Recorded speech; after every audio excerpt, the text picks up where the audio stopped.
Bonsoir à tous. La Saône-et-Loire maintient son soutien financier à l'aéroport de Dole dans le Jura. Vendredi, le conseil départemental a validé la signature d'une convention de partenariat sur la période 2025-2027. La Saône-et-Loire va contribuer à hauteur de 155 000 € par an pour préserver l'infrastructure qui souffre d'une baisse de soutien de la région Bourgogne-Franche-Comté. 80 personnes pour célébrer la journée internationale de la visibilité transgenre. Une mobilisation un peu en avance sur son temps puisque cette journée est programmée au 31 mars chaque année. Ils n'étaient donc pas très nombreux de la communauté LGBTQIA+, à se mobiliser sur la place Granvelle à Besançon.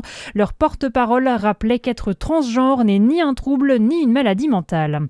Dans le reste de l'actualité, s'il est avéré que les journalistes ont été ciblés par l'armée israélienne, alors c'est extrêmement grave et c'est une violation flagrante du droit international. Déclaration du ministre des Affaires étrangères Jean-Noël Barrot sur France 3 au lendemain de la mort de 3 journalistes libanais. Israël a indiqué avoir délibérément visé l'un d'entre eux qu'elle accuse d'être membre du Hezbollah.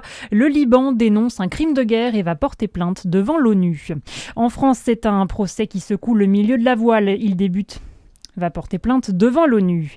En France, c'est un procès qui secoue le milieu de la voile. Il débute demain, celui du skipper Kevin Escoffier au tribunal de Lorient.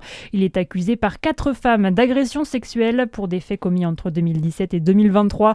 Le marin de 45 ans, notamment vainqueur de la Transat Jacques Vabre du trophée Jules Verne et de l'Ocean Race, réfute ces accusations. On termine avec du sport. Le 8e marathon des vins de la côte chalonnaise a eu lieu hier. Plus de 7 900 coureurs inscrits, un record, et 850 bénévoles mobilisés. Sur la ligne d'arrivée, la victoire du Congolais Alex Kambale-Paluku en 2h28. Chez les femmes, Manon Campano s'impose en 3h11 de course. Voilà pour l'essentiel de l'actualité. Très bonne soirée sur Fréquence Plus.